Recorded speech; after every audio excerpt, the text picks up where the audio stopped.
Hi viewers, welcome to our channel. ప్రస్తుతం మనతో పాటు ఇమ్మంది రామారావు గారు సీనియర్ జర్నలిస్ట్ ఉన్నారు. వారితో ఒకసారి మాట్లాడదాం.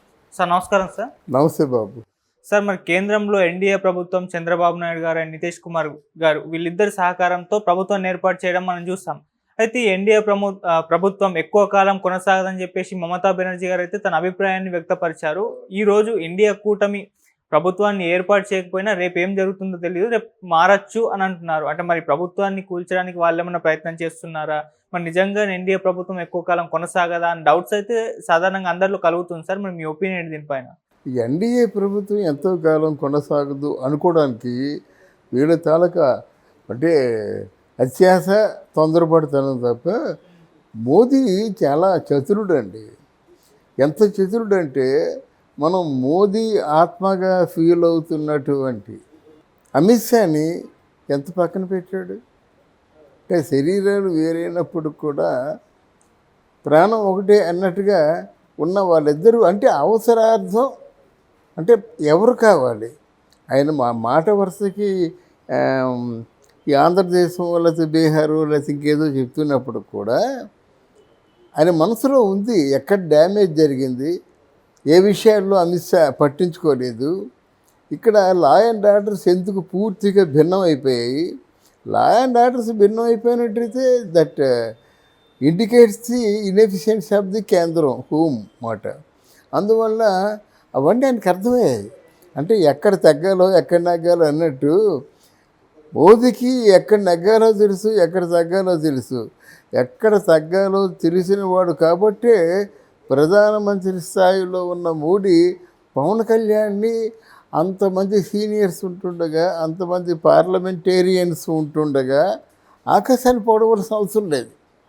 అలాగే బద్ధ విరోధైనటువంటి చంద్రబాబు నాయుడు ప్రస్తావనే చేయకుండా ఉండాలి జనరల్గా, కానీ తెచ్చాడు. అంటే ఇవన్నీ ఎందుకు చెబుతున్నానంటే మోదీకి పరిపాలన తెలీదు, నిర్ణయాలు తీసుకోవడం తెలీదు అనుకోవడం వాళ్ళు తొందరపాటు చర్య, లేకపోతే అమాయకత్వం అన్నమాట. ఇక్కడ కూడా మన రేవంత్ రెడ్డి సీఎం అయిన తర్వాత ఈ నిర్ణయాలు ఉంటాడు అన్నారు కదా. అన్నమాట వాస్తవమైనా వరుసగా జంపులు అంటే వాళ్ళ పార్టీలోంచి వలసలు వచ్చాయి ఇక్కడికి. అలాగే అంటారన్నమాట. ఎందుకు ఓడిపోయిన వాళ్ళు ఉక్రోషంతో అంటారు. అది మనం పరిగణలోకి తీసుకోకూడదు. డెఫినెట్గా మోదీ మాత్రం కొనసాగుతాడు. ఈసారి పరిపాలన బాగుంటుంది.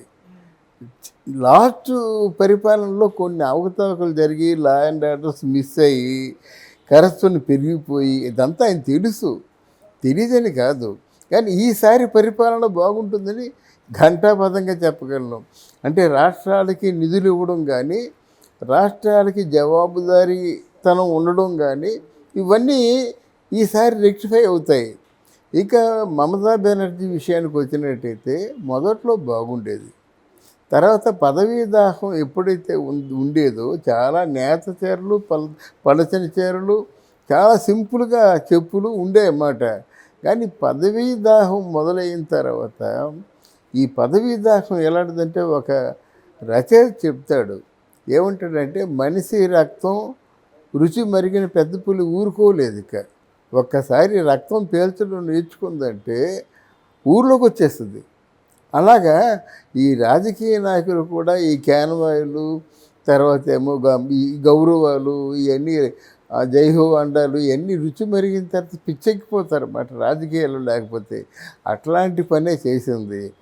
ఎప్పుడైతే ప్రశాంత్ కిషోర్ తాలూకు అధీనంలో మమతా బెనర్జీ లాంటి ఒక స్ట్రాంగ్ లీడర్ ఉందో అయిపోయింది. ప్రశాంత్ కిషోర్ ఏం చేశాడు, ఈ కాలుకి యాక్సిడెంట్ అయినట్టుగా కట్టుకట్టాడు. కట్టుకట్టిన మమతా బెనర్జీ ఏం చేసింది, ఒకసారి అనుకోకుండా లేచిపోయింది. అప్పుడు ఆవిడ తాలూకు ఆ నాటకం అంతా బయటపడింది మాట.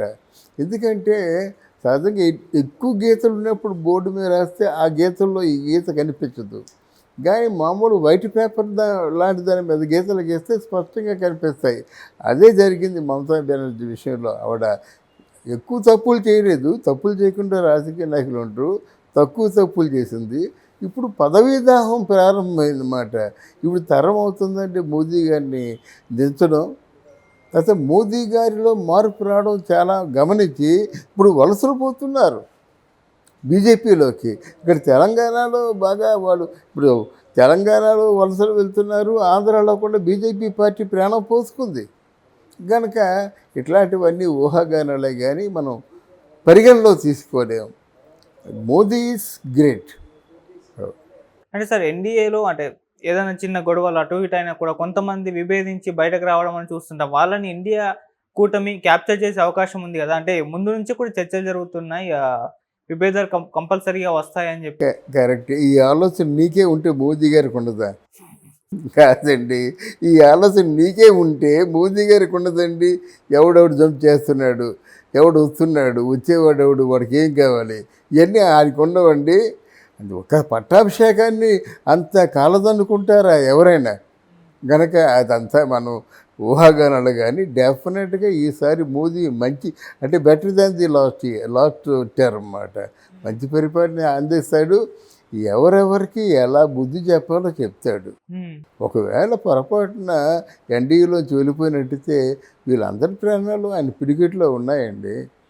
మొత్తం ఎవరిని ఎలా నోరు మూయించాలో ఆయన తెలీదు, ఎవరిని ఎలా పట్టి తిహార్ జైలు పంపించాలో తెలీదు. కనుక ఆయన అంటే భయం ఉంది, ప్రేమ ఉంది, రెండూ ఉన్నాయి. కనుక ఆయనకి పరిపాలన దక్షత ఉంది ముఖ్యంగా. తర్వాత ఏంటంటే ఆయన పిఎం అయిపోయి ఎక్కడో పెద్ద అంటే భవంతిలో ఉండి విశ్రాంతి తీసుకోవటం లేదు. పిఎంగా అయిపోయి ప్రజల మధ్యకి వెళ్తున్నాడు, ప్రజలతో కలుస్తున్నాడు, వాళ్ళు నిలబెట్టిన వాళ్ళు ఎంకరేజ్ చేస్తున్నాడు.